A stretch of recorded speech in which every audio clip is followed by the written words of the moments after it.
Olá, galera. Então, começando mais um Osório Cast Mais. E para variar, eu sempre repito aqui de saída já que o mais é porque eu trago pessoas que eu considero que são mais interessantes, têm assuntos mais interessantes para estar junto comigo aqui. E hoje eu estou aqui com o Janderly, que foi mais um dos malucos que aceitou vir trocar uma ideia aqui no Osório Cast Mais. E para avaliar aquela coisa que eu sempre repito também, aquela coisa de apresentador, meio olhando Paul Hogan, olhando Jô Soares, aquelas perguntas assim enigmáticas da vida para facilitar já o início da conversa. Jander, primeiro, muito obrigado por ter topado o convite de participar e já te largando de saída, assim, quem é o Janderley? Conta para nós quem é o Janderleyzinho Difícil, hein? E quem ele chega a ser hoje. Vamos lá. Bom, obrigado, Cláudio. Olá, quem ouvir esta nossa conversa. Bom, falar da gente sempre é difícil, né? Mas eu costumo brincar comigo mesmo, né? Eu sou mais um, mas ao menos tentando fazer diferente, né? Porque eu acho que o nosso mundo está precisando de algumas atitudes, né? Um pouco diferentes. E eu acho que isso acaba definindo um pouco a gente, né? O que a gente faz, a comida que a gente come, quem a gente apoia, as ideias que a gente abraça. Então, eu sou hoje, como profissional, professor da UFSM, né? Basicamente, o curso de Publicidade e Propaganda é o que eu mais atuo, mas somos um departamento de comunicação, né? São 4 cursos, né? Eu sou pai, eu sou o cara que de vez em quando anda de bike no final de semana para descontrair um pouco. Eu sou um cara que gosta de comer coisas boas também, então de vez em quando reúne os amigos, coisa desse tipo, né? Dentro do tempo que a gente tem. Sim. Curto umas coisas, eu costumo dizer, bem tranquilas, que é, por exemplo, a Quarta Colônia aqui em Santa Maria, né? Que eu costumo dizer assim, cara, no final de semana talvez seja a melhor coisa de Santa Maria, a Quarta Colônia, né? E o pessoal não me mate, gente, é só uma brincadeira que eu faço, mas ela tem um fundo de verdade, né? Quem conhece a comida da Quarta Colônia Sim. sabe das vantagens, quem vai para uma cachoeira sabe que tem aquela natureza aí no pé. Então eu gosto dessas coisas simples e eu me defino como uma pessoa tranquila em relação a isso. Procuro transitar em lugares do 0 ao 10, como eu costumo dizer, né? Porque eu acho que o ramo publicitário ele exige muito que a gente conheça bastante coisa, né? Então, se fosse me definir hoje, eu digo, eu sou uma pessoa generalista, eclética, coisa desse tipo. Isso tem um problema também, porque você não é especialista em nada, né? Mas Não, é bacana. Faz parte, não, eu te entendo. É. Cara, me diz uma coisa, tu é daqui de Santa Maria, tu vem... Não, de onde é que tu vem, De cara? onde é que eu surgi? É uma boa onde é que pergunta, surgi? cara. Eu sou natural de uma super cidade, tá? Você vai ter que procurar no Google aí, tá? Putinga, aqui no Rio Grande do Sul, tá? Putinga é uma super capital com 4 mil habitantes hoje, talvez. Olha aí, ó, Né? sucesso. Eu morei lá até os 12 anos de idade, e aí uma cidade sem estrutura. Meu pai falou, e aí, você quer estudar? Eu quero. Então, a gente vai ter que mudar de vida, assim. Uhum. Mas meus pais moram lá até hoje, e eu acabei saindo para o mundo, digamos assim. Aí eu me formei na UPF, em Passo Fundo. Aí da UPF eu fui para o Paraná, fiquei 7 anos lá, 7 anos e meio. E do Paraná eu acabei vindo para a UFSM, fiz um concurso aqui. Na época até eu queria morar na praia, eu estava inscrito em 2 concursos, um na Federal do Paraná, só que era num campo lá em Matinhos, que é o litoral, né? E eu não consegui fazer o concurso do litoral, eu acabei vindo para Santa Maria, fiz o concurso aqui em 2009. E aí, desde então, estou em Santa Maria. Como é que... E essa coisa de tu chegar e ir pra publicidade, como é que uma criança de Putinga... Imagina assim, nossa, eu vou lidar com a comunicação do mundo, como é que... Exatamente, né? É muito interessante isso, esse pensamento. Eu acho que depois de uns anos me caiu a ficha efetiva disso, né? Um pouco foi por eliminatória, tá? Área médica, no geral, assim, digamos, da saúde, né? Não tem interesse. Então, para mim, estava fora. Aí vai selecionando mais outras coisas, assim. O meu pai nunca foi, nem minha mãe, de dizer, viu, faça tal coisa. Sim, e nem entendi. tinha, a gente não tem muitas pessoas na família, inclusive na época, que tinham curso superior, né? Eu sou da década de 70 ainda, né? Então, tu tinha meio que desbravar, né? Como eu saí cedo de casa, tu começa a olhar para coisas diferentes e em algum momento apareceu o computador na minha frente, eu adolescente, né? E aí aquele computador, mexendo aqui, mexendo ali, aprendendo, tendo um pouco de facilidade numas coisas que você bem sabe como era, né? Sistema operacional, nada gráfico, ou seja, você tinha que dar comando. Eu sou da época do DOS, né, gente? Então, o Windows... Essa galerinha de hoje, se pegasse um DOS na frente, iam descobrir o que era no passado, o negócio, tá louco? Vamos brincar com o Linux aí, gente, na versão digital, que é de digitar os comandos, que vocês vão entender isso, né? E aí, quando eu entrei nessa seara da informática, digamos assim, eu acabei indo trabalhar numa empresa que dava cursos de informática. Mas a ideia inicial da pessoa que me chamou para trabalhar lá era, a gente tem uns trabalhos que a gente faz de digitação e tal, nos ajuda aqui. E eu era assim, não tenho nada a perder, vamos embora, né? Desde o primeiro dia, o cara falou, você sabe DOS? Sei. Então, tem uma pessoa hoje que tu precisaria ensinar uns comandos para ele e tal, né? Eu, resumindo a história, eu fiquei quase 8 anos dando curso na área de informática. E nessa trajetória dentro da empresa, eu acabei indo para a área de computação gráfica. Entendi. Tá? Então, eu sou do tempo que tinha que instalar PageMaker, CorelDRAW em disquete. Tá? Era esse o esquema. E foi aí que eu conheci esses softwares gráficos. Né? Sim. E aí eu comecei a trabalhar com algumas coisas até voltada à arquitetura, engenharia, tipo AutoCAD, na época era Arc 3D, e aí cheguei no 3D Studio. E isso me botou uma pulguinha atrás da orelha porque eu comecei a gostar disso. Então, eu comecei a gostar da área de design, na verdade. E nessa época... vestibular, né? Vamos lá, precisamos fazer vestibular e tal. E eu tinha um primo da minha mãe, na verdade, que queria que eu fosse para o direito, porque achava interessante e tal. Tá, eu acho que financeiramente para ele era bom. E eu olhei para aquilo algumas vezes, né? Só que tem umas coisas do destino, né? Você faz vestibular quando não está valendo e passa. Você faz quando está valendo e não passa. já ouvi essa história. Então, aí eu falei, opa, que é isso? E aí abriu publicidade na UPF e eu falei, vou me inscrever nisso aqui e tal. Olhei para o curso e falei, acho que ok, vai. Aí, só que eu trabalhava também na época lá ainda nessa área de informática e tal. Então, eu fiz uma faculdade trabalhando, né? Eu até tenho uma colega aqui, a Tati, que está em Floripa hoje, que às vezes a gente conversava porque ela tinha justamente o perfil contrário em termos de estudante, né? Ela era o estudante profissional. E aí chegou um momento que a gente estava conversando e ela falou, não gosto dessa minha formação nisso, né? E aí eu falei, pois é, eu já via o outro lado como preocupante para mim, porque eu tinha que trabalhar e estudar também, né? Isso acaba, em alguns momentos, olha, tem que atrasar essa disciplina aqui, tem que jogar e tal. Mas para te resumir a história, aí o que aconteceu? Eu fui levando a ideia da computação gráfica junto na faculdade, com o trabalho na área de informática e tal. E aí isso acabou me formando um profissional mais da área de produção, digamos assim, da época, produção gráfica, direção de arte, coisas desse tipo, design gráfico, né? E isso me abriu uma porta lá no Paraná, numa faculdade particular, de alguns conhecidos que eu tinha na época de Passo Fundo, que estavam dando aula lá. E aí eu me formei, eu estava só fazendo uma especialização ainda, e uma das pessoas me chamou, olha, eu tenho uma vaga aqui, é exatamente o teu perfil, porque tem uma disciplina de computação gráfica, uma disciplina de produção gráfica, e eu tenho uma agência experimental dentro da faculdade que tu poderia trabalhar também, e na época eu já estava estagiando numa agência, que acabou sendo de uma pessoa que eu já conhecia da informática e tal. Então eu estava mais ou menos preparado para aquela oportunidade que apareceu lá no Paraná. Que legal. E aí foi parecido com o que você citou da Mona Lisa no podcast com a Angélica, viu? O cara falou comigo à tarde, tá? E eu não me lembro se no mesmo dia ou no dia seguinte, à noite, eu estava embarcando lá para conversar com os caras. E eu voltei de lá empregado também, tá? Nesse momento eu tinha saído da empresa de informática que eu estava e eu estava trabalhando como funcionário da UPF, só que não dando aula. Sim. E aí, era um ano mais ou menos que eu estava na UPF, eu falei, bom, UPF eu vou deixar você, e aí eu fui para o Paraná. Aí lá no Paraná e já foi uma trajetória só dentro da publicidade, basicamente, da comunicação, vamos dizer assim. Lá foi um pouco diferente. Assim. Cara, que legal. E tu sabe que nessa construção tua, eu lembro muito dessa construção de caminhos, assim, que a gente brinca hoje, a gente fala muito do micreiro, mas quando a gente começa a ouvir histórias, muito de quem foi parar na publicidade, o cara começou pelo cara que mexia, que era curioso, que desbravou alguma coisa lá principalmente na informática, foi um caminho que abriu muita...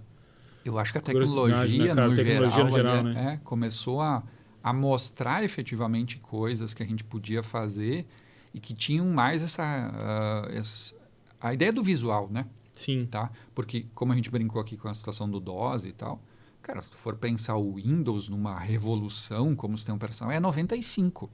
Tá? Com certeza. E aí é que começam os softwares gráficos efetivamente a aparecer mais. Então, para você fazer um material antes, era gráfico, né? Era quase uma estratégia de composição que tu tinha que fazer. Eu comento sobre isso. O meu tio tinha uma serigrafia em Alegrete.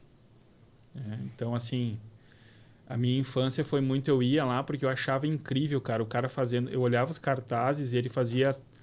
Era uma transferência, né? Era uma loucura aquilo. Pegava molde, cara, uma letrinha, fazia um transfer, raspava aquela letrinha para ir parar numa chapa, para depois ser revelado e aquilo ser... Eu falei, cara, que trabalho legal aquilo ali. Claro, hoje eu não... trabalho legal para ver os outros fazer, né? Hoje ele virou um negócio vintage, um negócio assim. Agora, aquilo ali me despertou muito porque ele desenhava à mão. Ele fazia aquela composição de cartaz e coisa e eu achava aquilo, assim, muito legal. Eu, no meu caso, eu tive problema com a família.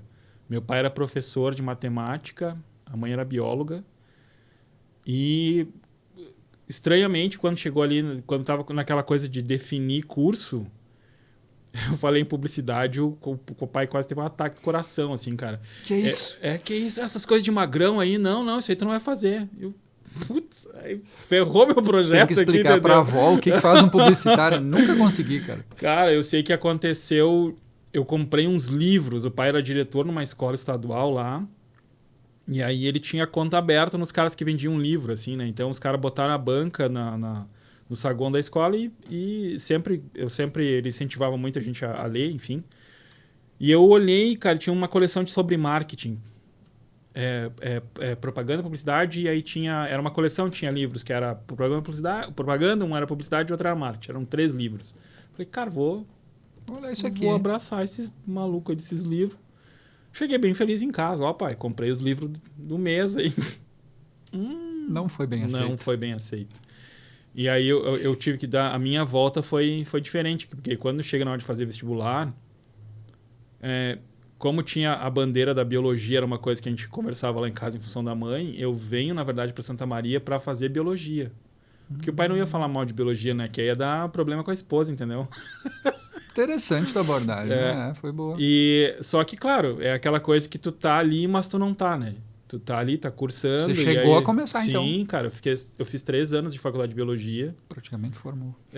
Só que foi aquela coisa assim, ainda bem que não, porque ia ser... Tipo, putz, vou ficar preso num negócio ali. Tu sabe que isso eu tenho uma situação também assim, ó, minha mãe é professora, tá? Foi professora. E quando eu era mais novo, né, antes desse período graduação, inclusive, ou mais uma parte do período de graduação, a única coisa que eu dizia que eu não queria ser, professor. Sim. Imagina. Adivinha onde eu caí? Olha só onde é que tá. Tu sabe que eu fiz esse caminho de... Na biologia tinha aquelas aulas de análise de... Eu sempre comento isso, cara, de análise de lâmina. E aí eram as aulas que eu mais adorava, que era para desenhar, né? Tu olhava o microscópio e desenhava. Tá, eu preciso confessar uma frustração minha, tá? Eu não sou bom desenhista. Isso eu acho que eu deveria ter desenvolvido mais. Entendi. Só que aí tu vai escolhendo caminhos e tal, chega um momento que você diz, viu, não dá mais e tal. Sim. Mas não sei, né? Daqui a pouco, como eu costumo brincar terceira idade, eu vou fazer curso de desenho. Vai fazer uns cursinhos. Eu sei que eu vi, cara, que era aquilo ali, só que eu achava legal. E aí tinha questionamentos que eu fazia muito quanto a processo de aplicação social mesmo. Era uma coisa que me incomodava, porque eu olhava o curso falando de... Nada contra a galera da biologia aí, tá? Mas a pteridófila, drosófila, sei o quê. E eu, tá, beleza, velho. E no lixo da rua, como é que a gente fala? Quando que a gente vai falar sobre isso aí, entendeu? E aí eu comecei a me envolver, fui parar no diretório acadêmico. Quando eu vi, eu tava à frente do diretório acadêmico e daí eu falei assim, cara, eu sou bom conversando e criando a ideia da coisa, não tem mesmo que estar aqui. Vou ter que peitar meu pai. Vou ter que ver outro caminho e tal. E aí foi por outros caminhos, cara, até eu conseguir, aí eu tive que voltar para casa, depois o pai acabou falecendo e tal, e aí nessa construção que eu volto para casa, eu já tô com, já tinha retomado, eu estudei muito sobre, eu comecei a trabalhar com design comercial, fui parar dentro de uma empresa, E nessa empresa eu contactei com a agência de publicidade e eu falei, cara, isso é... Sabe, eu fiquei olhando para aquilo ali. Quando eu volto para Alegrete, depois que o pai faleceu, surge uma vaga de atendimento numa agência de publicidade. E aí eu tô em Alegrete, eu tinha uma carreira na área de design comercial que estava começando, eu falei, cara, Alegrete isso aqui não vai decolar nem a pau, né? O cara me chamar lá para trabalhar na empresa, olhar design da loja e tal. E aí sim, eu caio dentro de uma agência e ali o mundo, putz, aí... Se abriu. Aí dali foi depois, aí sim, aí depois retoma, aí vai fazer faculdade, aí as coisas já fluíram de uma forma bem melhor. Então eu levei um tempo para conseguir voltar no que eu queria. Fazer esse círculo. Mas isso me lembrou muito quando começou a falar da questão do gráfico, do processo, porque foi isso que foi me mordendo, assim. E tu sabe que tu falou uma coisa agora de trabalhar em diferentes lugares e tal, né? O que eu acho interessante, eu consigo ainda, felizmente, dar para os alunos uma visão do que é mercado na sua totalidade, digamos assim, dos agentes que estão envolvidos hoje, porque eu estagiei em agência quando eu era estudante, eu tive agência depois lá no Paraná, fui sócio de uma agência, mas eu também trabalhei dentro de empresa como assessor de comunicação. Que Eu legal. fazia assessoria de comunicação lá no Paraná do Sicredi, numa regional com 45 municípios, mais ou menos, que a gente fazia lá. E eu também dava aula. Então, eu só não trabalhei em veículo de comunicação. Tá? Deixa quieto. Eu sei que tu trabalhou, né? Mas é interessante entender esses lados da coisa, digamos assim, os interesses diferentes, né? E eu acho que essa formação consegue me dar uma visão interessante, né, de como trabalho, embora, obviamente, né, mude muito e com a entrada do digital tão forte quanto ela é hoje, essa reconfiguração é muito grande, né? Mas tu consegue entender qual é o papel quando você é um assessor de comunicação dentro de uma empresa, defendendo uma marca, ou seja, trabalhando o dia inteiro em cima daquela marca e pensando ações e como aquela marca vai se consolidar, como você vai trabalhar com os teus públicos e tal, que é quase um trabalho de relações públicas, talvez, né? E quando tu está dentro de uma agência que, na verdade, tem vezes que tu tem 10 clientes num dia que tu fala, por quê? Porque uma realidade pequena, eu morava no sudoeste do Paraná, uma cidade com 75 mil habitantes, mais ou menos, né? É um mercado bacana? Tá, ok, é um mercado bacana, mas é um mercado muito pequeno ainda, né? Sim. Então, você não tem condições de viu, eu só gerencio uma conta ou 3 contas, né? Sim. Pensando dentro desse profissional. Sim. Você vai fazer o que você precisa, né? E aí, quando eu vim para o UFSM, na época eu estava lá no Paraná também, isso era bacana, esse diálogo com os alunos, de poder mostrar um pouco para eles isso, um pouco da minha experiência. Eu sempre fui um cara que gosto muito de estudar. Isso é uma coisa que me move, assim. E o estudar pode ser ler um texto científico, mas também pode ser um texto do Meio Mensagem, que é um periódico que a gente acompanha muito hoje, online, basicamente. Uma vez era impresso, nem sei se tem impresso ainda, cara. Pois é. O impresso para mim era sensacional, porque ele tinha um formato grande, assim, né? Entendi. O papel dele era diferente, eu adorava a Meio Mensagem, né? Na época da graduação e logo depois. Mas é isso, então tu vai entendendo, isso vai te levando a conexões com gente que acaba passando pela tua vida, que está nas capitais. Eu nunca trabalhei em capital, eu gostaria de ter trabalhado, encarado no mínimo Porto Alegre, assim. Legal isso aí que tu falou das capitais. Desculpa te cortar, mas eu sempre recomendo, cara, que um estudante, uma hora que ele puder, nem que seja tirar um final de semana e ir pro meio de um shopping em capital. Porque tu vê a essência da marca, se é uma marca de varejo que tem uma loja própria, por exemplo, cara, tu vê a essência da marca ali, porque normalmente ela vai comunicar e te atender porque o presidente vai passar ali dali a pouco. Exato. Então é diferente de quando tu veio para a filial da filial que está numa cidade, não desmerecendo Santa Maria, mas eu quando eu tinha oportunidade, eu sempre fazia um pouco disso, sabe? Ou se era um curso, ou se porventura tinha surgido alguma possibilidade de trabalho. Eu lembro assim de São Paulo, eu ir para o shopping Ibirapuera e entrar nas lojas para ver como é que os caras atendiam. Viu? Vamos começar antes do shopping. Tá? Você vai para o metrô de São Paulo. Por quê? Porque provavelmente no metrô tu vai ver um filme publicitário que não é um filme publicitário. Por quê? Porque os caras armaram de tal maneira as imagens lá fora que com a velocidade do metrô tu tá vendo um vídeo que não é um vídeo. Tá? Ou seja, nós estamos falando de mídia externa. Sim. Tá? Isso é muito difícil a gente conseguir imaginar ou retratar isso para com um certeza. estudante, ou seja lá para quem for. E queira ou não queira, a publicidade no Brasil acontece aonde? São Paulo. É o eixo econômico brasileiro é São Paulo. O Rio de Janeiro também bomba? Sim, também bomba, mas com as suas diferenças, né? E aí você vem para o Sul, tá? Quem é hoje no Sul a configuração? Florianópolis nunca foi a capital, na verdade, de Santa Catarina em termos econômicos, por exemplo. Ela tem uma outra natureza, né? Aí fica entre Curitiba e Porto Alegre. Eu vejo que Porto Alegre já foi muito melhor do que ela é hoje. Em termos publicitários, eu acho que Curitiba subiu bastante, né? O Paraná, no geral, eu acho que ocupou uma outra posição nos últimos anos. É só pensar que se a gente for lá para o setor produtivo de grãos, por exemplo, o Rio Grande do Sul era o maior produtor, já perdeu hoje é Mato Grosso e tal, né? Então, eu acho que essa olhada para a capital, tá? Para as capitais, sejam quais forem, né? Elas vão dar uma visão grande da coisa, tá? Grande, que às vezes assusta, para quem não está acostumado, mas ela vai te trazer um quê de inovação, um quê de coisa nova, que eu acho que precisa muito no setor da comunicação, sabe? Então, quando as coisas chegam em São Paulo, obviamente elas só vão chegar em Santa Maria depois. Sim. Tá? Hoje em dia você tem internet, você olha para o mundo todo. Mas é diferente, né? É diferente. É diferente. Quando tu tá na sala de aula hoje e tu tem que até transpor esse incentivo que tu falou agora pro teu aluno, para botar pro cara, em algum momento vai ter que viver essas experiências, vai ser útil. Tu lida com o cara que tá entrando na faculdade, o cara que tá no meio, mas pro final tu lida com todas essas etapas que rolam lá dentro? Na verdade é assim, hoje eu trabalho com disciplinas do terceiro semestre em diante, então eu não pego o pessoal calouro, digamos assim, que está entrando no primeiro ano, né? Eu costumo dizer, eu tenho uma disciplina agora no currículo atual, porque a gente está numa reformulação na UFSM, que é a direção de arte em publicidade. Tá? Então, que legal. Eu digo, olha, é uma disciplina que eu acho que vocês vão chegar no final dela um pouco diferente do que vocês entraram. E direção de arte, na verdade, você tem que olhar para o que o aluno sabe em termos, digamos assim, estético, visuais, compositivos, coisas desse tipo. E é uma disciplina até complexa. Por quê? Alguns têm uma leitura estética muito avançada, são desenhistas, como você falou, gostam de desenhar, e isso já vem meio automático, né, na concepção dele, né? E outros, eles têm quase analfabetismo visual, pegando um termo teórico disso, né, que é da Donis Dondes. Por quê? Porque ele não está acostumado, familiarizado com essa linguagem, porque talvez ele está mais familiarizado na linguagem verbal, né, do texto escrito.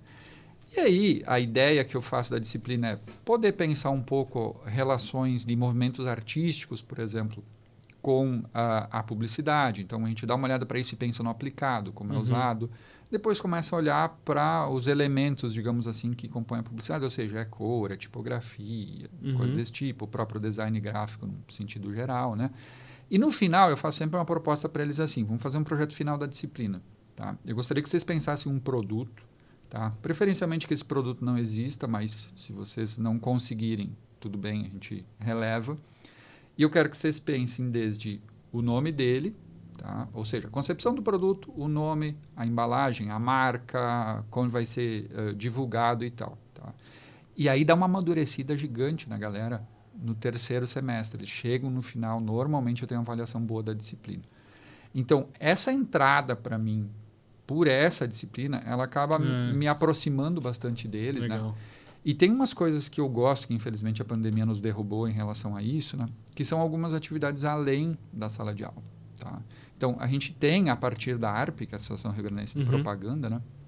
Um contato bom com Porto Alegre, né? Então, eu sou sócio da ARP, então a gente conversa lá com o pessoal da ARP, então você consegue lugares para visitar, você consegue profissionais para conversar com os alunos em alguns momentos e tal. E, inclusive, tem uma viagem que eu organizei, eu acho que foi em 2018, e eu não consegui ir na viagem depois porque deu um problema pessoal meu e eu não consegui. 2 outros professores, o Rodrigo e a Juliana, foram. Eles falaram assim, cara, foi o maior aprendizado que a gente teve em 3 dias em Porto Alegre. Tá? Por quê? Eu organizei da seguinte maneira, vamos pegar uma agência mais tradicional. Tá? Aí... eu vou citar nomes, mas não tenho absoluta certeza. Eu acho que são... se não me engano, a agência tradicional foi a Move que eles foram. Tá. Aí vamos pegar uma agência mais alternativa. Eles foram para a Eixo, tá? Que a Eixo tem uma visão bem diferente do que é a agência tradicional de publicidade. Aí eu peguei um escritório de produção publicitária mais voltado para o design, que trabalhava específico na produção de imagens para o mercado imobiliário. Nossa. Tá? E agora esse me fugiu o nome. Tá? Daqui a pouco volta. Além disso, a gente foi para o Polo Tecnológico da PUC, Tecnopuc. Aham. Aí eles foram para o Vila Flores, que é um projeto muito interessante, que é uma área abandonada, tá? E o pessoal revitalizou aquilo e tem uma série de profissionais que trabalham lá e tem algumas empresas de comunicação e tal. Que legal. E lá a gente foi visitar um estúdio de fotografia e conhecer um pouco desse projeto e tal, né? E eu estou esquecendo de... No One. No One é um escritório, na verdade, voltado a solucionar problemas empresariais, tá? Eles usam design thinking como metodologia e tal, mas ele não é de comunicação. Entendi. Só que a gurizada gostou muito de ver aquilo, né?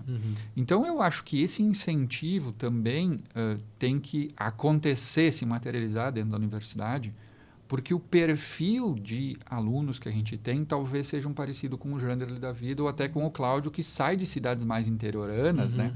E não está vendo todo. Não, e vem para Santa Maria. Santa Maria é algo muito diferente na vida deles, tá? Mas o que a gente sabe com a pouca experiência que a gente tem é que essa diferença que você tem aqui, em cidades maiores, em capitais, ela é muito maior ainda, né? Sim. Então, a gente tem que dar esse empurrãozinho para eles conhecerem um pouco isso, né? Cara, muito legal isso.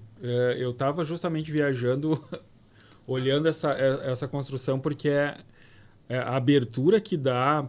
Que normalmente, quando tu vê o cara assim, é aquela limitação, vou fazer publicidade para trabalhar em agência. Não.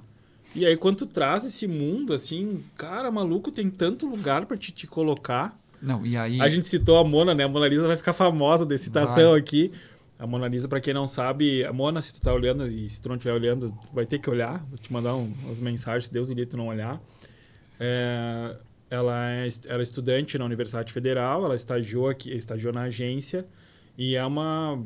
eu brinco, a primeira foto que a Mona Lisa publicou, escrito assim, horário do almoço. Ela tá em Ipanema. Eu falei, pô, Mona, aí... Ela esnobou. Aí esnobou, né? Ela esnobou bastante. A Mona Lisa hoje está no Rio de Janeiro, levando o trabalho dentro de um escritório de investimento. Ou seja, é uma aplicação que quando tu tá te formando em publicidade, quando você vou ser o cara do marketing. Não, nem... Não te formando não, porque o cara tem noção já, mas eu digo, quando tu tá começando, tu não vai imaginar que tu vai ser o cara da comunicação dentro de um escritório de investimento no Rio de Janeiro, tipo, né?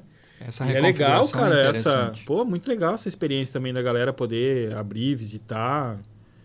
Eu acho, eu às vezes me preocupo quando a gente vê que a galera chega às vezes, cara, não é nem só estagiário, mas a gente recebe algumas pessoas aqui que vêm trazer currículo e tal, e a gente vê assim, nossa, que pena. Porque dá pra ver que o cara fez uma formação, mas não... A cabeça não saiu da sala. Não saiu da sala. Sabe? Eu costumo dizer aos alunos isso, sabe? Tentem olhar o mais sala de aula, sabe? Porque a sala de aula vai te dar uma base, vai, tá?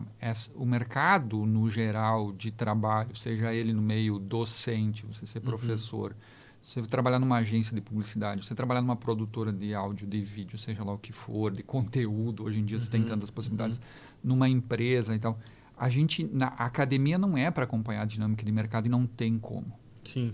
Ela precisa ter uma dinâmica diferente porque é a ideia de você deglutir as coisas, de você pensar. Então, pavimentar o processo. Justamente. E na Universidade Federal... Tá? O que acontece? Eu costumo brincar que não tem a mãe para trazer o café da manhã para o filho. Tá? Anota aí. Isso é para fazer um corte. Não tem. Publicar. Não tem. Tá? Por que não tem? Porque quando você chega na Universidade Federal, tá? Ela é diferente, talvez, do colégio que você estudou. Tá? Principalmente se o teu colégio for particular. Tá? Lá no colégio eles vão te cobrar que você seja presente, que você faça as tarefas. A universidade não vai te cobrar disso. Ela vai te cobrar com nota, ela vai te cobrar de uma outra maneira, mas não vai ficar ali te pegando no pé por isso. E aí, tem vezes que você cria um delay, porque algumas pessoas têm mais autonomia. Sim. Aí nós vamos voltar na Mona Lisa, talvez. Tá? Falei, tá famosa demais, né? Tá. E vamos entregar mais uma dela, tá? Antes ela ser tua estagiária, ela estagiou na Facos Agência, que é a nossa agência interna lá da UFSM, ficou um tempo lá. Na época eu estava na agência também, e a gente atendia clientes internos, como a gente diz, ou seja, as pró-reitorias, os cursos da UFSM e tal. Então, olhando para essas nuances todas, o aluno tem que se virar, tá? E aí a questão que pega nisso tudo é que muitas vezes é a primeira vez que ele saiu de casa. Sim. Ele mudou para Santa Maria, ele veio para uma universidade que ele não tinha a mínima ideia de como ela era fisicamente, porque hoje você tem isso, né? Você pode entrar no SISU morando na Parnaíba, né? Eu tenho alunos aí, a Natácia é lá da Parnaíba, tá? E agora ela está lá porque é o ensino remoto, senão ela estaria aqui. E aí, você tem gente no interior de São Paulo, a gente tem vários alunos, tá? Eu acho que em termos quantitativos, se eu não me engano, não mudou isso do SISU para o vestibular. Eu acho que a gente continua tendo mais ou menos o mesmo índice de alunos de fora, tá? Mas tem essa realidade assim, que é bacana, eu acho, são culturas diferentes. Agora, no ensino remoto, teve uma situação que, começamos a aula às 8h30, sim, começamos às 8h30. Só que a menina estava num fuso, tá? E aí ela falou... Gente, desculpa, mas para mim é 7h30 que a aula começa. Vocês estão entrando às 8h30. Não, né? Tá? Tem alunos até que, de vez em quando, estão participando da nossa aula. Onde é que você está? Pois é, agora eu estou no Canadá, porque estava fazendo um intercâmbio lá e ficou por lá. Então, tu tem muitas realidades diferentes que eles acabam construindo. Tá? Então, tu tem que incentivar eles, além de fazer essas visitas por aqui, e falar para eles assim, viu, não sei se está fácil hoje em função do como estamos com dólar e tal. Dá para você fazer um intercâmbio, dá para você dar uma olhadinha num outro país e tal. E alguns vão encarar, outros não. Então, tem tudo isso. Né? Tu sabe que a gente, eu me preocupo às vezes quando eu vejo isso num profissional que chega aqui, que o cara passou a faculdade dentro da sala de aula, não buscou nada, nenhuma experiência, não. E aí, dependendo da colocação, a gente conversa e tu vê assim, nossa, o cara não tem... falta referência externa de tudo, assim. Sabe? Isso eu acho ruim, porque aí tu tá no mercado hoje, eu te questionar quanto a isso, assim, quando tu olha pro mercado. A gente começou a ver o surgimento de um profissional que vai trabalhar com produção de conteúdo e que necessariamente ele não tem formação em nada, mas ele tem um iPhone 12 Pro, Mega, Ultra, Max, não sei das quantas. E aí ele ficou o dia inteiro na rede social, ele descobriu que fazer vídeo... Ele precisava saber mexer lá no Filmora, no CapCut, alguma coisa assim. E o cara começou a fazer, dali a pouco estourou, tem um monte de visualização dele. Apareceu a primeira empresa perguntando para ele se ele era social media, ele disse que era. E aí hoje o cara tem lá 100 mil seguidores, uma clientela já com 30, 40 empresas, que ele está cuidando das redes sociais, fazendo vídeo para os caras. Meu, isso tá de um jeito, se tu olhar ali, Instagram e TikTok, o que tem de profissional de social media, eu tô sendo irônico no profissional, porque assim, eu não vou questionar números do que o cara entrega. Agora, com certeza, tu olha, tu não vê processo estratégico nenhum e nem... Eu ia te falar bem não isso. tem nem o início, nem o fim, assim, números, tá, beleza, mas e aí, né? Isso me preocupa um pouco quando eu vejo, às vezes, esse cara que passou a faculdade e não percebeu o que está acontecendo fora, sabe? Eu tenho uma visão que a culpa não é dele, sabe? Eu acho que ele está defendendo o pão dele de cada dia, sabe? Na maioria das vezes é por isso que você acaba, né? Eu tenho algumas palavras que eu corro delas, né? Uma delas é empreendedorismo. Porque eu acho que empreendedorismo no Brasil hoje, tá? É, na verdade, fugir do desemprego, tá? Sim. E queira ou não queira, a maioria desses profissionais que são jogados nessa vala aí de, viu, vamos produzir conteúdo e tal, e se consegue fazer bem, ok, foi por não encontrar outra oportunidade e entender que ali dava para fazer. É por um estilo de vida, eu acho, que é meio individualista. Tá? E aí é uma crítica social minha e que eu me faço e olho todos os dias para o que eu estou fazendo. Por quê? Porque dá para fazer dentro do quarto, né? Sim. Você não precisa ver gente, você tem que conversar o mínimo possível com outras pessoas e talvez algumas pessoas olhem para isso e entendam que é esse estilo de vida que elas querem. Tá? Agora, eu vejo assim, ó, a pouca especialização, Cláudio, que a gente tem das empresas. Tá? Não estou falando de empresa de comunicação, estou falando de empresa no Entendi. geral. O cara na ponta lá. Que te leva a contratar esse cara. Tá? Então, que gestão você faz da tua empresa, e aí estou incluindo a comunicação, que você se dá ao luxo de contratar esse cara, por quê? Porque ele é barato, porque ele serviu naquele momento, porque uma coisa é você contratar alguém que tem uma certa visibilidade num canal para fazer a divulgação de uma ação. Agora, ele não vai pensar a tua marca. Tá? Sim, é diferente do uso de um influenciador. É outra coisa daí que a gente está puxando pro cara que ele chama ali para ser o marqueteiro dele. Exatamente. Porque, na verdade, é isso que eles contratam, né? Sim. Ele contratou o gestor de redes sociais, mas ele queria quem? Ele queria um departamento de marketing. Sim. Tá? Só que ele contratou quem? Só uma pessoa que possivelmente não tenha formação. Mas eu acho que essa... E aí vem uma confusão entre marketing, publicidade, comunicação, Sim. uma série de coisas, né? Tá? Inclusive, eu fico muito preocupado com o termo marketing digital. Por quê? Porque você pega o marketing, na verdade, como toda a ação estratégica que uma empresa faria, né? Quando você botou o digital ali, na verdade, você falou que, olha, é só voltado a esse universo digital. Se fosse comunicação digital, eu acho que ok, porque aí você está pensando na comunicação segmentada. Mas não é o Janderley ou o Cláudio que estão usando o termo marketing digital da maneira errada. O nosso mercado... Foi o mercado. No geral. Cara, eu bati muito de frente com isso no início. Só que aí você faz o quê? E aí, se isola? E aí ficava muito nessa construção e a galera vinha... Ah, eu vi ali que tu colocou, porque a gente usava na composição de explicar o que a gente trabalhava... E a gente colocava, se não me engano, era planejamento, algo ou planejamento e marketing, eu não lembro exatamente, mas era um termo que em algum momento começou a surgir a questão assim, mas eu vi que tu não trabalha com digital. Eu falei, ferrou, porque eu só tô trabalhando para esse canal.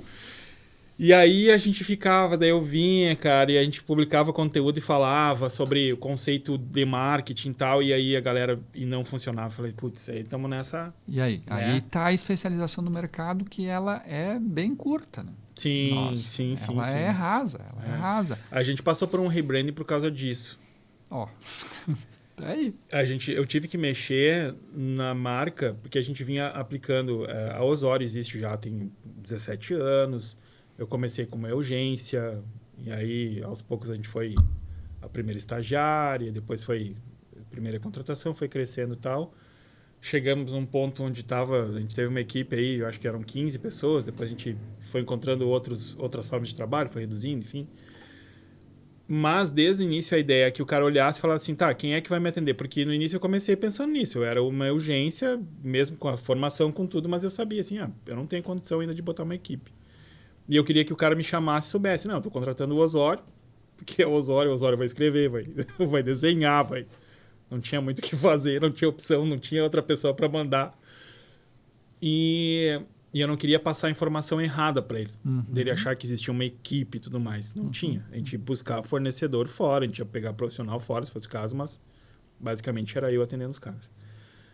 Mas, ao mesmo tempo, com o andamento das coisas e com o que virou o mercado nesse último ano, principalmente, isso ficou muito forte, da busca de falar, não, mas eu não quero uma agência. Porque o cara olha para esse outro profissional que surgiu, que é o cara do Reels e do Instagram, e ele começou a pessoalizar bastante, né? E aí eu já vinha com um projeto e falei assim, cara, a gente vai passar por um processo assim, vamos mudar então.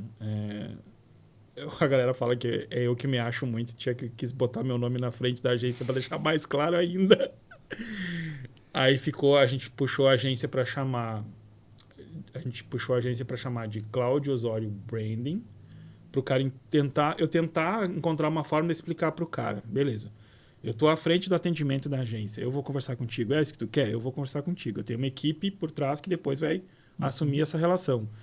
Mas nessa história a gente vai pensar, a gente tentou encaixar conceitualmente a ideia de publicidade e propaganda, de marketing, mas dentro desse guarda-chuva do que seria gerir a marca do cara. Gestão da marca.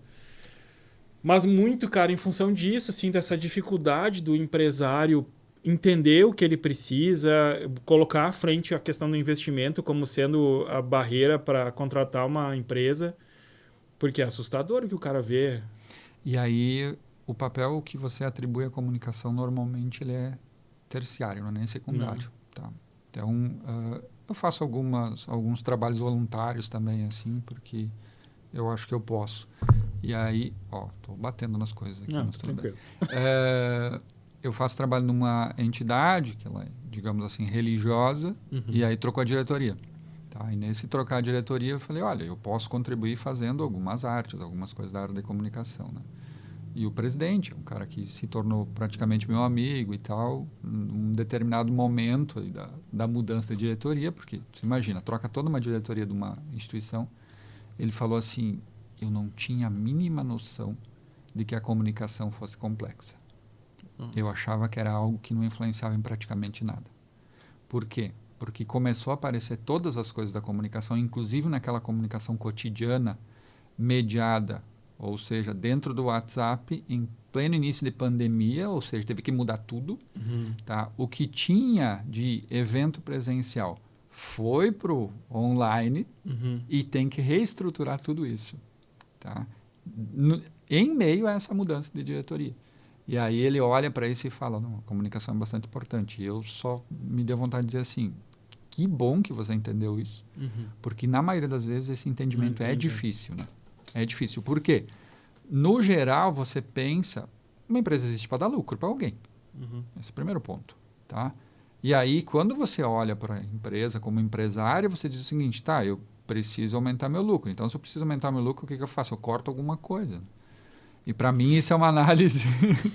Onde será que ele vai cortar? O cafezinho e a comunicação, a gente não sabe quem é que corta primeiro, né?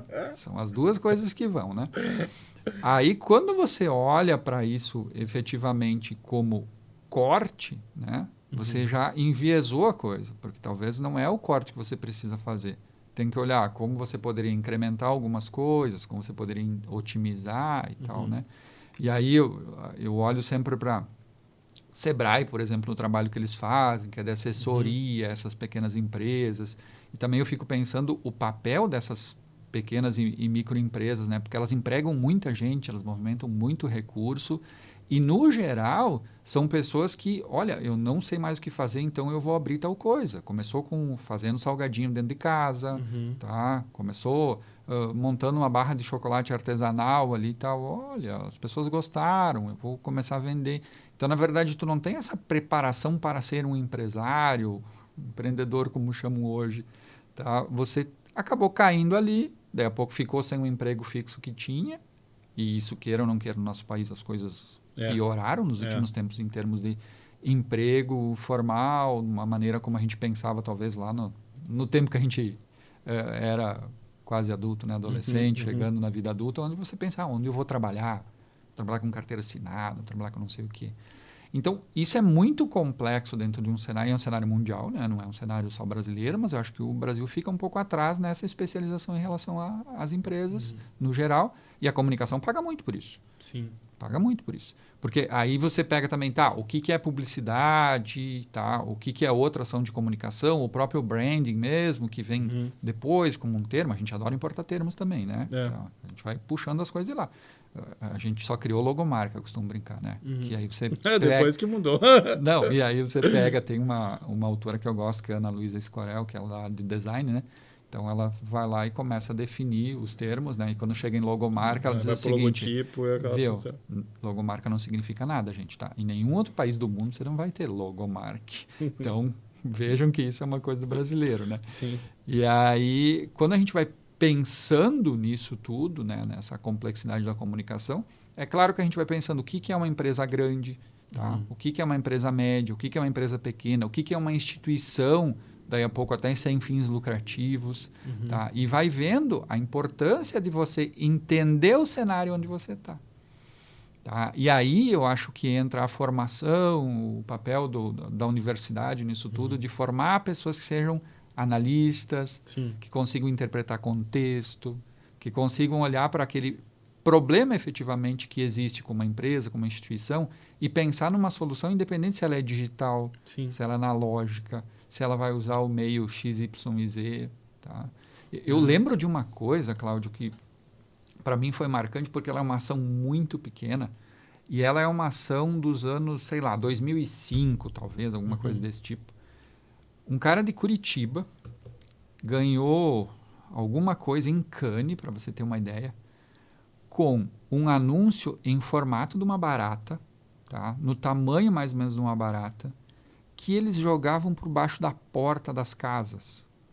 E basicamente o que estava escrito em cima do anúncio era: viu como é fácil entrar na sua casa? Você virava o papel, no outro lado estava a marca, tá? Que era uma dedetizadora, pô, que palavra, agora não lembro exatamente. E o telefone contato, tá? Mas olha o que ele teve que fazer para isso. É um negócio, uma ideia que você diz muito simples, porque ele pensou, tá, como funciona? Cara, a maioria da gente tem pavor de ver barata dentro de casa, tá?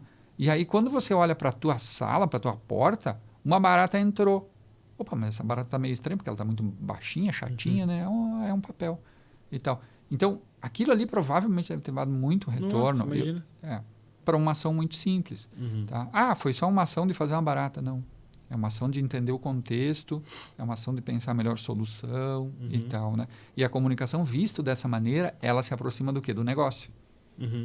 Tá? Porque ela vai render lá no caixa. Isso aí é um ponto, cara. Eu vejo um distanciamento e um Grand Canyon nessa hora aí.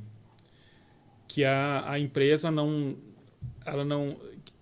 tem como eu chegar numa empresa hoje e eu descobrir o produto mais rentável do cara, o que ele vende em volume, os custos do cara e tal. E esse empresário não quer abrir. Porque o conceito dele de entender o que é o braço de comunicação, ele é completamente equivocado. A pergunta que eu te faria antes disso é o seguinte: o supermercado que você compra, sabe quem é você? Não, olha, cara, depende muito. Os que eu compro não sabem. Não tem a mínima ideia. Não sabe. Então, assim, tá? Ele poderia liberar algumas coisas para ti, mas ele não quer como empresário. Agora, ele não está interessado no principal público dele, que é o público consumidor. Numa era que nós temos inteligência artificial. Tu viu a primeira loja da Americana sem ninguém? Galera, eu vi uma notícia, saiu acho que faz uma semana ou duas, a Americanas inaugurou uma loja num aeroporto de São Paulo, sem atendente, sem caixa, sem nada. Aí tu entra, tem 38 câmeras que te identificam pelo teu leitura corporal, identifica o teu cadastro, enfim, o produto que tu pega na prateleira identifica que produto foi, e tu vai embora e aquilo ali cai no teu cartão de crédito ali. Não precisa puxar cartão, não precisa falar nada. Então, e aí nós chegamos daí a pouco nos chineses, mas é o mundo todo, onde a identificação é facial. Sim. Tá? E aí você... É o teu meio de pagamento também, em algum momento. Sim, exatamente. Tá? Ou seja, as coisas estão mudando muito. E aí, quando o empresário pensa em esconder a informação de uma empresa que tem que ser a parceira dele, a agência de comunicação, ou seja lá que nome a gente dá, porque alguns não usam mais nem o termo agência de publicidade, porque agenciar é essa ideia de efetivamente fazer o meio campo e entende que não é isso que faz. Então muda, vira assessoria, vira uma série de outros nomes, né? Se essa empresa que é parceira dele, na verdade, ele não vê como parceira, não tem como dar certo, cara. Você casou com uma pessoa que você não quer. Você casou com uma empresa que você não quer. A gente tem visto... Isso que tu falou de reconhecer... Eu participei uma vez de uma reunião, enfim, com uma empresa, e aí eles estavam... Eu levei para a reunião para a gente olhar o que os concorrentes estavam anunciando na TV. Na TV, né, enfim, no geral, TV, internet, enfim. Cara, começou a rodar o comercial com a oferta lá e o responsável pelo compras e que define o produto que vai aparecer. Ah, mas os caras estão malucos, olha só o que os caras estão mostrando. Isso aí ninguém compra. Aí, então, né, vamos entender aqui. Com quem que vocês entendem que vocês são concorrentes? A discussão virou nesse assunto daí. O que era? Todas as marcas que são concorrentes deles, que é o posicionamento que eles ocupam, ofereciam produtos com um valor mais agregado, um produto diferenciado e tal. E eles estavam trabalhando só com o produto base. E aí o cara entrou em parafuso quando ele viu que todos os outros apresentavam produtos com maior... E aí disse assim, não, mas se ninguém compra, ninguém tem interesse. Então já começamos aí, que já está diagnosticado. O cara não tem noção do público-alvo dele, no discurso dele. ele estava posicionado acima, mas comunicava Preços, o talvez. preço, né? E aí eu falei, cara, aí é difícil, porque aí tu lida com um cara que não tem a percepção da real, e aí tu começa, tá, mas o que aconteceu? Qual é a realidade desse cara? Aí ele tá numa cidade, é uma empresa que atinge outras 10, com realidades completamente diferentes. Ele não tem noção desse processo, ele quer unificar a comunicação, porque daí fica mais barato. E aí tu começa a cair no coisa, beleza, cara, tá indo pro caminho, menos entra no caixa. E aí a gente vê o distanciamento, assim, do entendimento de agência, do entendimento de comunicação, um absurdo. Não... E olha o esforço que a gente tem que fazer, tu deve fazer isso como profissional, que é justamente esquecer o Cláudio no momento em que você está trabalhando para uma outra empresa. Tá? Porque seria os teus gostos pessoais, as tuas coleções, as coisas que tu tem, né? E o cara que está lá dentro da empresa todo dia, eu já fui assessor de comunicação, então sei como é, e já lidava com gerentes e com funcionários, com várias pessoas. É muito difícil para eles olharem para aquilo ali e dizer o seguinte, tu precisa interpretar a informação. O que é interpretar a informação? Tá, a gente perdeu 5 clientes hoje e os 5 reclamaram. Tá? Beleza, isso é muito bom que eles reclamem. Como assim? Cara, você sabe por que você perdeu aqueles 5? Feedback, né? E agora, se você perdeu os 5 e você não sabe por quê? Eles não reclamaram para ti.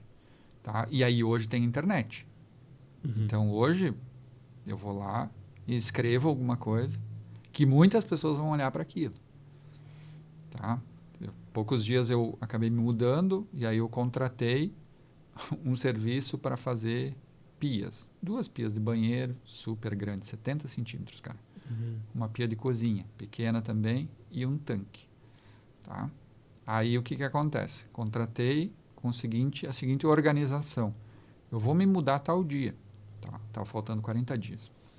Então, quando eu for me mudar, eu provavelmente não vou ter ainda os móveis, MDFs, né? Então, no momento que chegar os MDFs, você vem, mede, e aí tu consegue fazer para mim logo na sequência, porque o prazo de entrega que ele pedia era 25 dias. E o vendedor me disse sim. Aí, me mudei, tá? Meio acampado. Aí, vieram os MDFs, então agora vamos fazer o negócio. Aí ele me disse assim, pois é, agora mudou o prazo para 40. Eu falei, não, os 40 já passaram. Não, mas aí olha, Cláudio, eu falei para ele, os 40 já passaram. Sim, Aí ele ficou parado e eu entendi que ele não tinha colocado meu pedido na fila de produção. Sim. Mesmo acordando comigo, e eu tendo pago, tá? Eu não pedi favor. Eu paguei uma parcela para entrar na fila para no momento em que eu tinha os meus móveis ele colocar. Tá ali no caminho. Tá? O que acontece? Ficou simplesmente na mão do vendedor. Tá? Não tem comunicação dentro da empresa. E isso ficou muito claro no momento em que as pessoas, para instalar tudo isso que eu te falei, que é uma fortuna, né? Eles tiveram que ir 3 vezes no meu apartamento. Eles foram, fizeram uma etapa, tá? Faltou produto.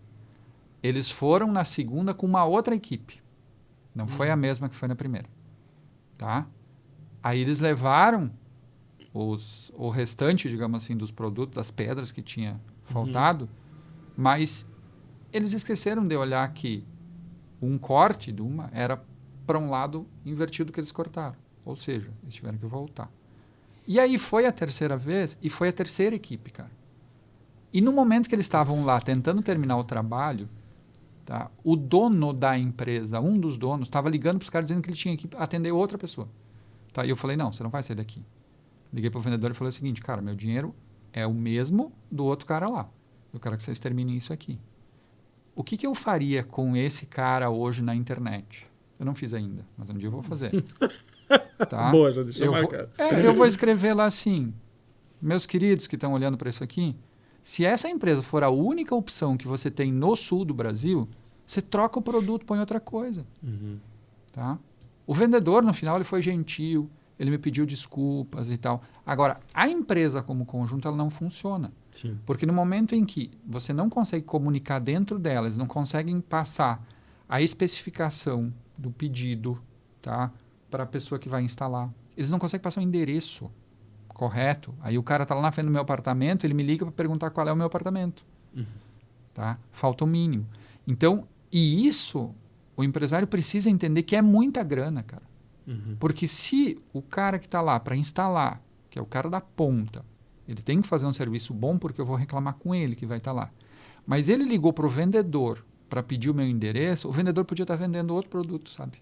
Ele está atendendo um negócio nada a ver. Sim. Tá? E isso é parte de um processo todo, e aí eu poderia puxar aqui para dentro os caras da comunicação integrada, tá? O seu Wilson Bueno antigo aí, que fala sobre isso. Comunicação é o DNA de uma empresa. Quando você coloca ela como integradora do processo, a tendência é funcionar muito melhor. Né? Tu sabe que, tu falando isso, eu me traz muito uma situação que aconteceu com um cliente, ele passa por uma validação de bom atendimento. Ele vende produto de uma marca e ele tem que ter uma boa pontuação, senão essa marca reduz a verba de comunicação e outras mais que repassa para ele conforme o nível de pontuação que ele chega. E nessa questão de feedback, ele estava tendo uma pontuação ruim de uma pessoa que tinha ido à loja dele, que sempre houve uma avaliação de que o atendimento era muito bem feito, que o produto é legal, que o preço é legal, e estranhamente ele estava recebendo uma pontuação ruim. Só que a consulta era feita direto com a marca, ou seja, a marca ligava, né, lá de São Paulo ligavam para o cara aqui e perguntavam, como é que foi a experiência lá, não sei o quê, e o cara dava uma nota um ponto abaixo.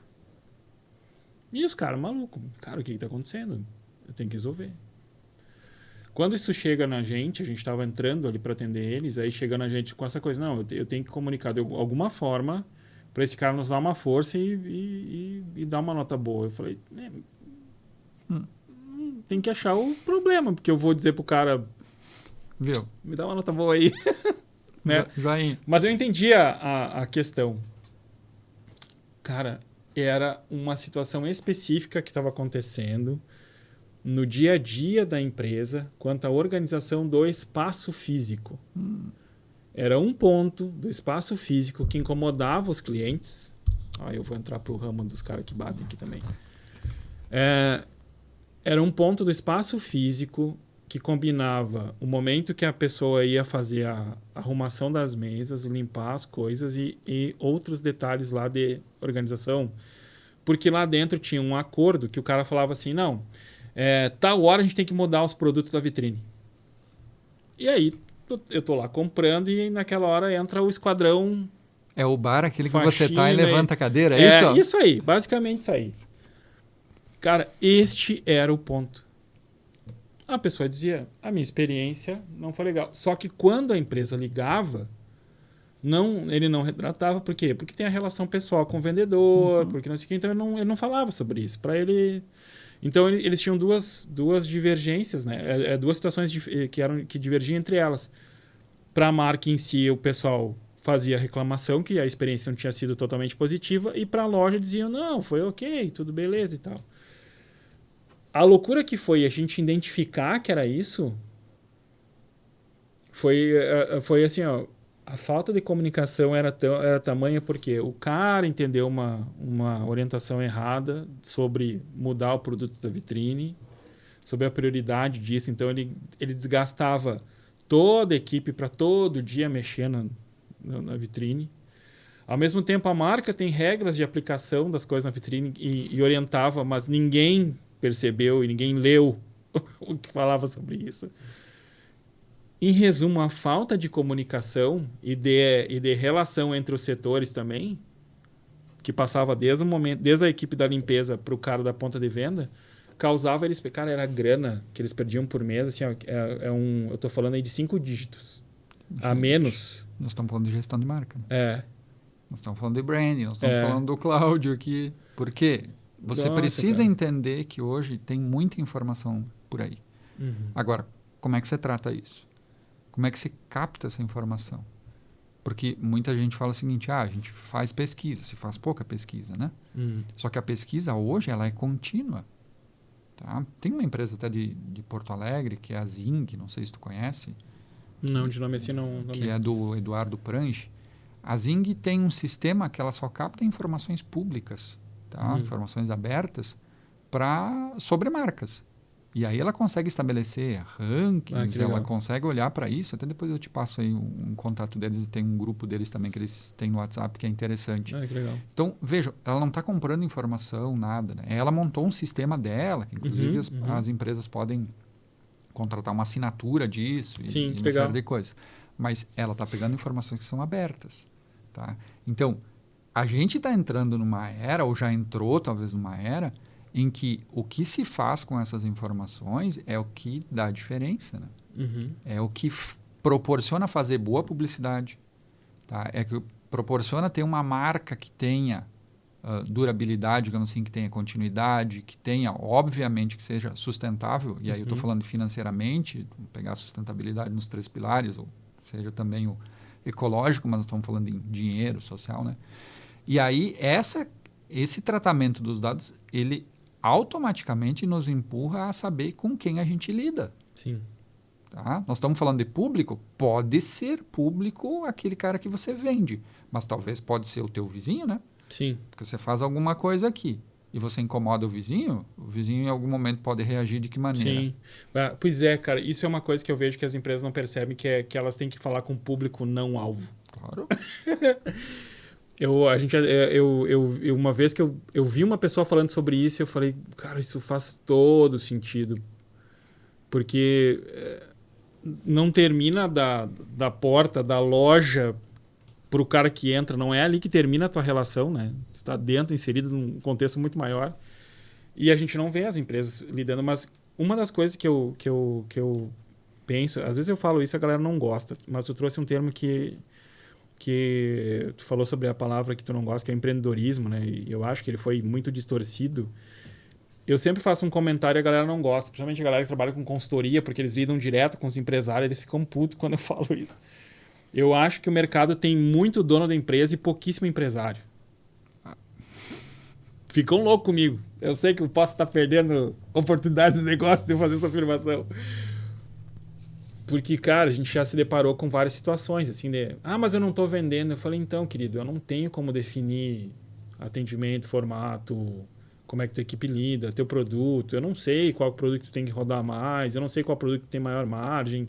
Isso quando vai para uma conversa bem superficial do que normalmente acontece, né? Que eu não posso definir as tuas datas, eu não sei como é que a tua fábrica fornecedora funciona, eu não sei o teu tempo de negócio, eu preciso que tu me diga isso, porque senão a gente fica nesse limbo de fazer publicação bonitinha, legal, frase legal e na ponta não tá convertendo. Exato. E eu falo pra galera, venderam uma ideia errada para você sobre rede social, por exemplo, que hoje é a principal porta de entrada, a galera, não, tem que ver minhas redes sociais.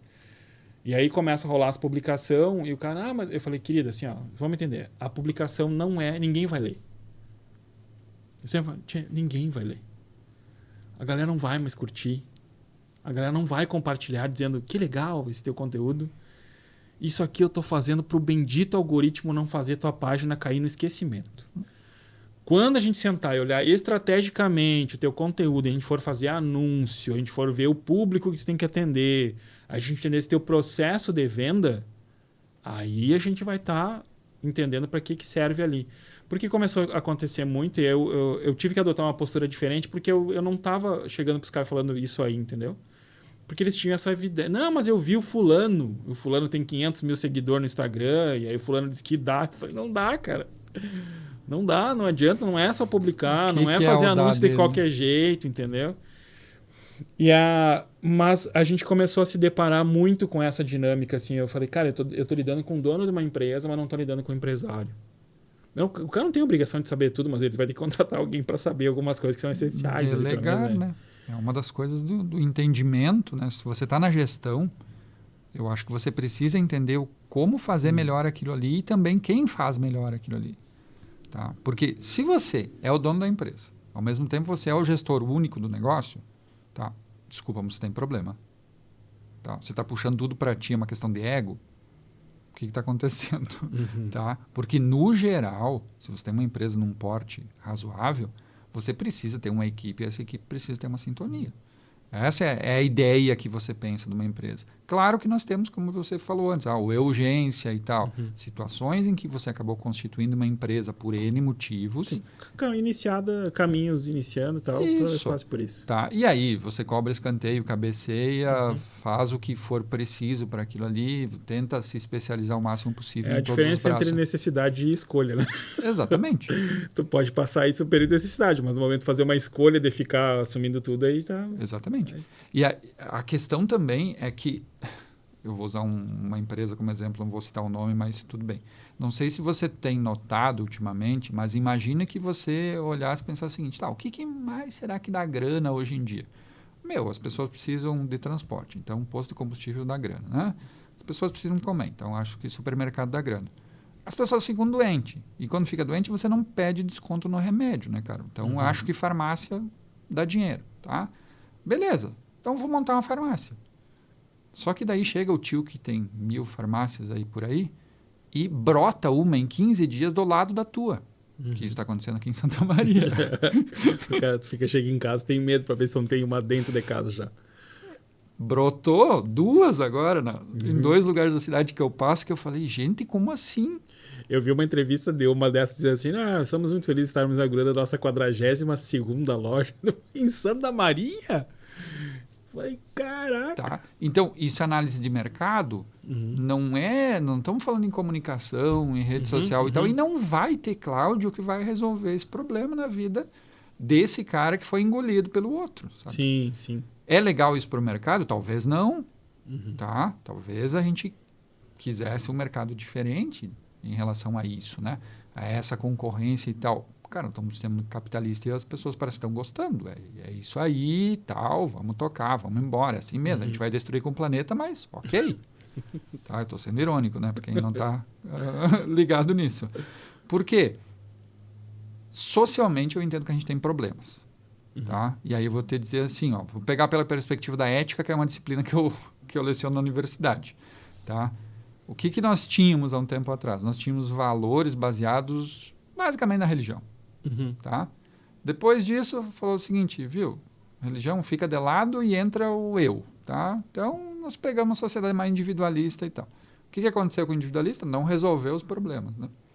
E aí, claramente, se você tem um livrinho que eu gosto, cara, 100 páginas, fininho, conversando sobre ética e sociedade. Ele fala assim, se nós não pensarmos de uma maneira coletiva, tá, a gente não tem sucesso em termos de sobrevivência. Nós não estamos falando de nada do restante. Por quê? Porque a gente precisa olhar que nós estamos destruindo o planeta, nós estamos nos destruindo, tá, em relação às nossas relações de gênero, tá, em relação às nossas questões políticas. E o cenário é esse, a gente vê muito aí. E esse livro, gente, já tem uns anos, sabe? É um livrinho bem, bem bacana para ler. E ele fala sobre o que ele chama de ética da responsabilidade solidária. Tá? Que ele fala o seguinte, a gente deveria olhar para um coletivo, a gente deveria traçar ações pensando nisso.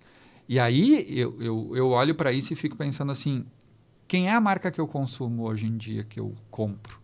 Tá? Para mim isso hoje tem valor. Eu não sei se tu tá nessa vibe, mas eu hoje digo assim, se eu tiver que comprar de um supermercado grande, e se tiver que comprar do produtor rural ali de Arroio Grande, que vende na feira da Roraima, ali na terça, ou na quarta, ou no sábado, eu dou preferência para o produtor da Roraima. E ele não tem publicidade. Esse é o ponto que eu acho que a gente chegou em termos de gestão de marca, sabe? É um pouco das pessoas também abraçando bandeiras, abraçando propósitos, tá? As marcas fazendo coisas. A marca quer me vender. Ok, mas eu quero que ela me venda também sendo ética. Sim. Eu quero que ela me venda respeitando as pessoas que fazem parte do processo. Tá? Eu acho que é uma opinião e eu posso dar. Eu jamais compraria do Carrefour. Mas então, uma marca tão querida, ótimas relações aí com pessoas, né? Com animais e tal. Assim, Já comprei, Cláudio. Sim, já eu te comprei. entendo. Eu te entendo. Não compraria mais. Tá? Tem outra marca que adora, estátua importada, inclusive põe na frente da empresa. Eu não entro mais. Tá? Por N fatores. Sim. Mas um dos fatores que envolve é a maneira como um gestor dessa empresa se posiciona em vários Sim. Momentos. Tá? Então, isso eu estou falando pessoalmente. Isso não é opinião. É o meu dia a dia em relação a isso. Então, em algum momento eu achei que... Tá, eu tenho um pé indo na colônia, como eu brinco. Eu gosto ainda disso, né? E eu deveria comer de uma maneira mais saudável. Então, dei uma olhada em possibilidades e encontrei um grupo, que é um grupo que vende produtos orgânicos. Tá? Ele não vende. Esse é o grande detalhe. O que eles fazem? É a ideia do que eles chamam de CSA, que é a Comunidade que Sustenta a Agricultura. São 30 e poucas famílias, tá? Que são vinculados a um produtor, especificamente. E esse produtor vem toda semana e traz uma cota de produtos. Tá? Agora na pandemia mudou, mas vou te dizer a versão original do projeto. Ele vem na casa do Cláudio, coloca as caixas de produto deles ali, tem uma lista do que você pega naquela semana. O Cláudio, como cara que participa do projeto, vai ali e pega a quantidade que está descrita ali dentro. Tá? Ninguém vai conferir se o Cláudio pegou certo ou não. O pagamento da tua cota mensal, tá, é feito dentro de uma caixa de sapato, de um caderno, de um livro e tal. O Cláudio vai lá e paga os seus R$100 que fosse lá dentro e ninguém vai conferir. Tá? E dessa maneira, a ideia que eles querem é o quê? Que a partir da alimentação, você tenha uma sociedade mais solidária, tá? Baseada justamente em princípios coletivos. Reforço de propósito absurdo com um agregado do produto. Tá? E aí, o que você ganha com isso? Você ganha um cara que está preocupado, inclusive, com o meio ambiente, que toda a propriedade dele tem as certificações de uma proposta orgânica. Essas certificações são feitas por eles mesmos, dentro de uma comunidade de pessoas que pensam nisso. Mas aí, o problema que eles têm, eles precisam cercar a propriedade deles com plantações verdes, porque o vizinho dele passa agrotóxico. Sim. Tá? Então, esses pensamentos, na verdade, que deveriam vir mais do social no geral, eles também começam a chegar na comunicação agora.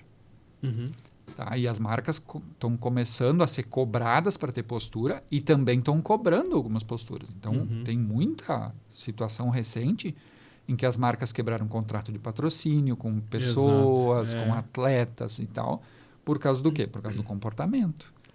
Tá?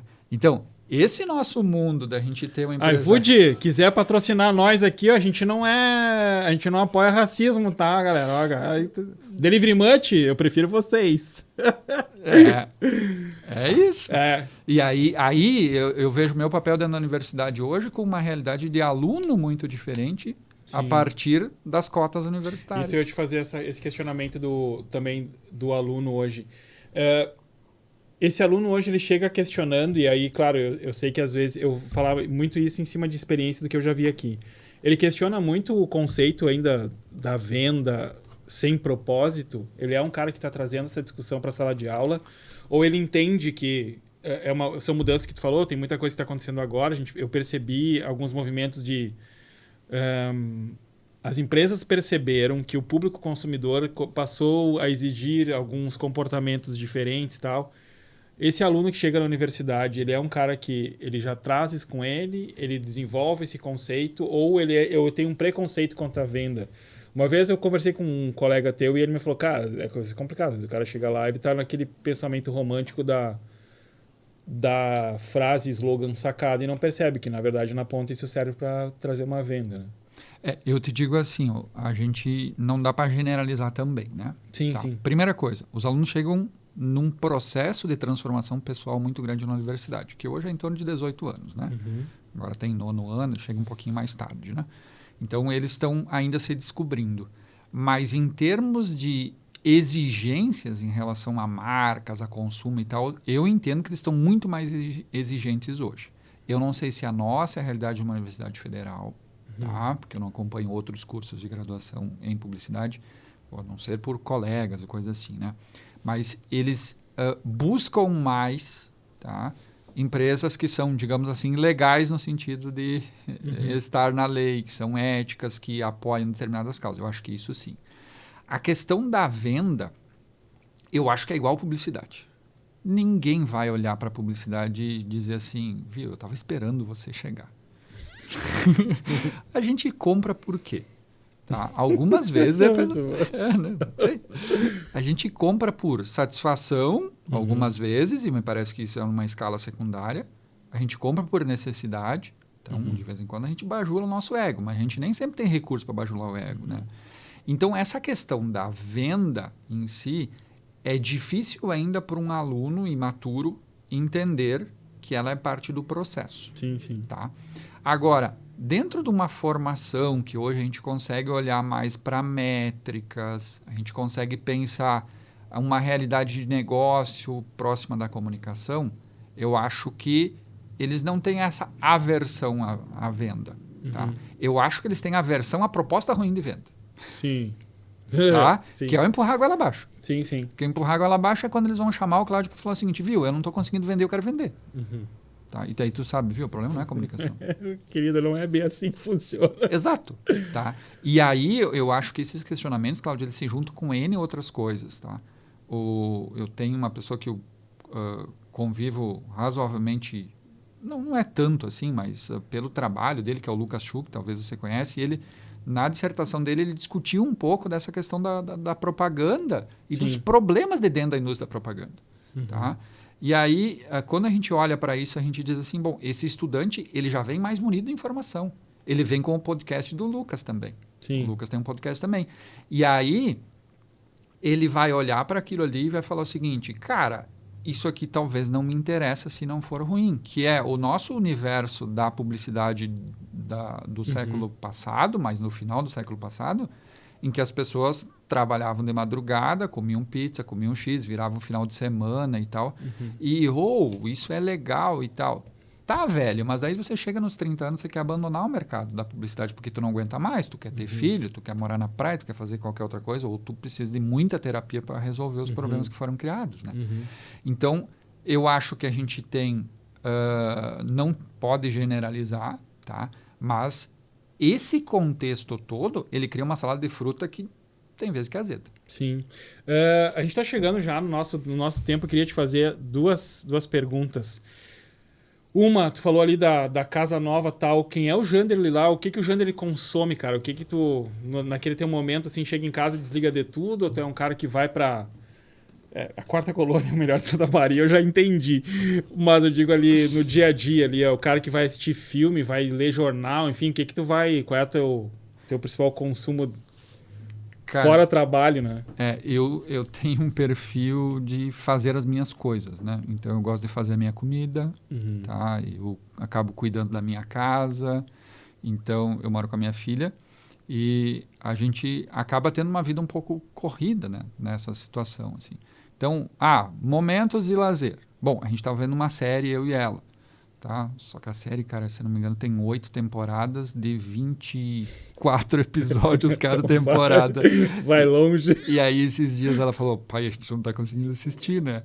Tá? Então, esses momentos de lazer, digamos assim, a ideia é, bom, estamos saindo uma pandemia, estava difícil fazer coisas fora, tá? Olha para alguma série, olha para algum filme, ok, tá? De vez em quando a gente costuma reunir algumas pessoas para... vamos discutir sobre isso aqui? Não, é para comer mesmo que a gente faz, né? Comer, beber e tal. Eu sou um cara que falo que os meus alunos acham que eu sou bêbado, eu brinco com eles, né?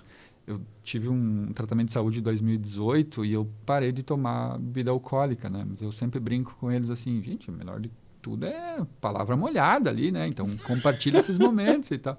Boa. E aí, eu acho que eu canalizei o pouco que eu bebia. Eu gostava de uma cerveja artesanal, por exemplo, de experimentar cerveja. Tá? Eu não era o cara que tomava só uma marca e tal. Eu experimentava tipos e tal. E isso continuou na minha memória, tá? A ponto de agora eu tomar cerveja sem álcool, tá? E aí, eu comecei a descobrir agora que as cervejas artesanais, tipo IPA, por exemplo, também tem sem álcool. Tá? E eu curto um pouco dessas coisas muito simples que, para mim, elas têm valor, sabe? Então, se eu puder ir comer na Quarta Colônia, eu vou. Tá? Agora, se eu puder ir até Silveira Martins, ou não precisa subir, tá? De bike, eu curto bastante, porque eu acho que tem uma vibe, digamos, diferente, e você pegar o ar ali no final da tarde, que eu acho que dá 10 graus de diferença de Santa Maria para Silveira, assim, no final do dia, é muito mais agradável. Tá? Então, são essas coisas que acabam me movendo. Agora, cara, se a gente conseguisse ir um dia para Canoa Quebrada durante a semana, Jericoacoara, cara, seria sensacional. Entendi. Tá? Se a gente conseguisse almoçar no Costão do Santinho, tá? Só referências ruins. Não, é pouca coisa, pouca né, coisa. cara? Agora, aqueles frutos do mar que tem, lá que eu esqueci o nome que eles dão, mas é como se fosse uma mistureba de frutos do mar. Cara, é um negócio sensacional. Então, você precisa jogar isso, né? Tá? Agora, há poucos dias, a gente foi para São Francisco de Paula para comer uma carninha lá num lugar chamado Parador Rampel, não sei se tu conhece. Não. É um chefe lá que é o Marcos Liff, e ele tem, no domingo, um churrasco, que é o que ele diz o seguinte: eu não sou churrascaria, tá? Eu te vendo uma experiência. É a Ferro e Fogo o nome do lugar. Depois procura no Instagram e dá uma olhadinha. Com certeza. Tá? O que acontece? Para mim, isso é importante. Então, Legal. você sai num sábado, vai, aproveitamos o domingo lá, na segunda-feira a gente voltou. Tá? Então, é isso. Eu sou um cara bastante eclético, procuro levar uma vida mais ou menos tranquila, procuro apoiar o pequeno produtor de frutas, verduras, seja lá o que. Legal. Eu acho que é assim que a gente tem que fazer. Por quê? Porque eu dou dinheiro para o Walmart, o Walmart já tem muito dinheiro e nem é do Brasil, de fora. Sim, Não preciso mais dar. Sim. Tá. Falando em Brasil, essa é uma pergunta que eu queria te trazer. A gente está chegando perto de um ano eleitoral, estamos num... Medo. Eu não vou falar que a gente está... Eu até não gosto do termo fim de pandemia, porque até agora ninguém diz para mim que está no fim da pandemia. E hoje a notícia que veio não é boa, né? Da África. Exatamente. Então eu estou esperando se eu acho que não, então eu vou tratar ainda, estamos no meio de uma pandemia. Janderley, como é que tu olha o cenário do próximo ano, assim? Tu olha ele com preocupação? Tu é um cara mais positivo, do tipo assim, ó... Não, cara, vai ser top, entendeu? Como é que tu olha para o futuro? Ou tu é um cara que, cara, eu vejo mais o agora, enfim, como é que tu leva essa construção aí? Deu vontade de puxar o Ariano Suassuna para cá, né? O Ariano fala que o cara que é muito otimista ou muito pessimista...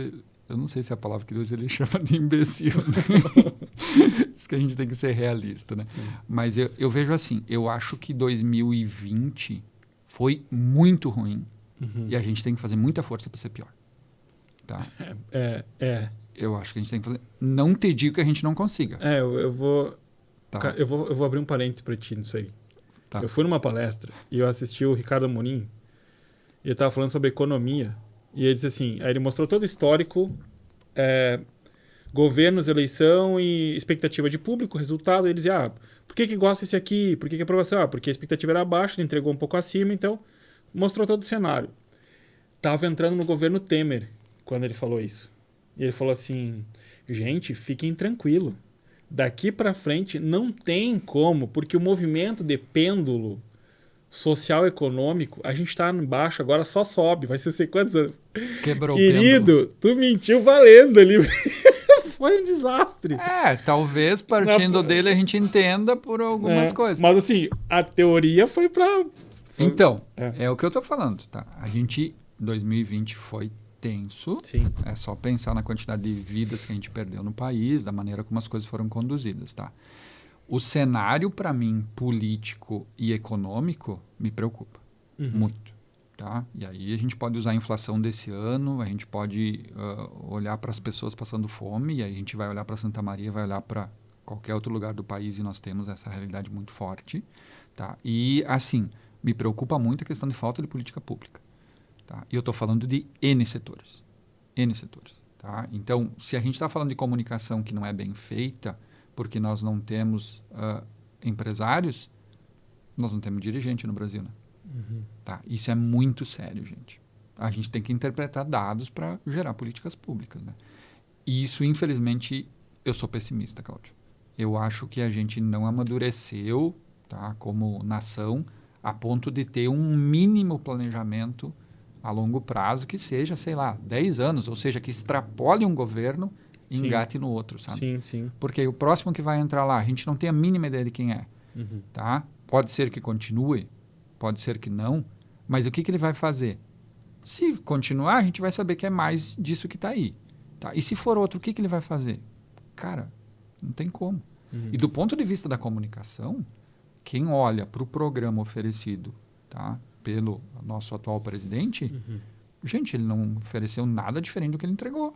Tá? Tenho salvo um PDF lá em casa, que era uma apresentação do PowerPoint. Tá bem comunicado. Tá? Então, assim, não sei se é bacana o nosso próximo ano. Tá? Eu quero pensar que ele não vai ser pior. Agora, olhando para algumas coisas positivas que poderiam ser feitas, eu acho que deixou muito a desejar. E aí vamos falar o seguinte, no preço que estão os nossos combustíveis, que fosse, a arrecadação pública subiu. Sim. Se a arrecadação pública subiu, a tendência é que você conseguisse fazer mais coisas sociais, dar mais assistência às pessoas, ou seja, você conseguiria ter alguns mecanismos de melhoria. Tá? Eu não sei se eles não estão chegando em nós ou se eles não existem. Aparentemente eles não existem. Aí, isso me deixa preocupado. Não, mas tem um programa lá que dá para comprar casa de 6 milhões, cara. Eu acho que você tá mal informado. 3% de juro ao ano. Não, tem ali, tu compra uma casa de 6 milhões, facinho. 3% de juro ao ano. Eu quero que você vá financiar uma casa para ver qual é a taxa de juro para ti. Para mim, chega a 11 mais ou menos, no final das contas. Não, é triste. É triste de ver. Janderley, estamos a 1h20 batendo esse papo aqui. Eu queria agradecer demais a tua participação. A hora que quiser a gente faz o parte 2, tranquilo. E, cara, assim, ó, esse projeto eu criei ele com a ideia de realmente proporcionar que as pessoas conhecessem pessoas interessantes e que trouxessem ideias diferentes para refrigerar, porque é uma forma também que eu entendo que cabe a movimentar o mercado, as pessoas que te cercam, tu tentar fazer com que elas ouçam pessoas que tenham ideias diferentes, ou que às vezes até a mesma ideia que elas, mas para não se sentirem sozinhas no contexto. Eu sabia que ia ser um papo legal, curti demais. Tanto insight aqui que passou. Muito legal, cara. Eu queria te agradecer mesmo. Assim, hoje foi um dia, estou muito feliz com essa nossa conversa. E queria dizer assim, as pessoas que quiserem conhecer um pouco mais, por mais que o cara, não, mas eu não tenho rede, não tenho... Se eu quiser espiar uma foto do Janderley hoje, cara, o que o Janderley pode falar pra galera e como é que os caras te encontram também? Bom, cara, eu que agradeço o espaço, te parabenizo pela iniciativa. Eu acho que sempre é importante levar uma conversa diferente, alguma coisa que um empresário aproveite, mas que uma pessoa aproveite, porque antes do empresário tem a pessoa, seja lá quem for, um estudante e tal, né? Cara, redes sociais, porque Janderley Rabaioli só existe um, amigo. Tá? Minha mãe estava inspirada. Tá? Eu sou o único cara que... Não sou o único, deve ter outros, né? Que eu sou uma proparoxítona não acentuada. Você já viu isso? Não existe, né, cara? Eu faço piada, né? Quando a primeira aula para os alunos eu sempre digo assim, bom, publicitário tem que ser um pouco diferente, né? O meu começa pelo nome. Então, eu tenho... Facebook anda abandonado, tenho usado mais Instagram e tal... que são os espaços que são mais meus, digamos assim. E tal. Então, quem quiser, entra lá, pede para seguir, e aí a gente bate um papo, troca umas ideias. Legal. Obrigado mesmo e parabéns pelo teu podcast. Valeu. Galera, então, mais um OsórioCast Mais, encerrando por aqui. Agradeço muito a audiência. Se vocês não seguem o canal, por favor, passe a seguir. Deixe curtir o seu like aí também nesta conversa. E fica ligado para os próximos. Muito obrigado e até mais!